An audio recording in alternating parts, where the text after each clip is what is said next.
அப்படி விழுந்துட்டான். இந்த நாமத்துக்கு முன்பதாக விழுந்துட்டான். அதன் அர்த்தம் என்ன?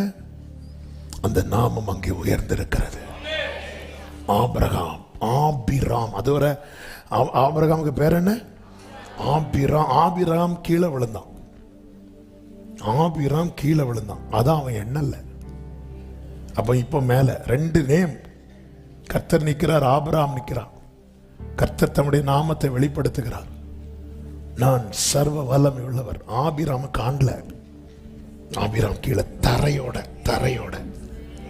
அவ்வளவுதான். இப்ப கர்த்தர் அவனுக்கு புதிய நாமத்தை கொடுக்கிறார். இனி உன் பெயர் ஆபிராம் எனப்படாமல் ஆபிரகாம் எனப்படும்.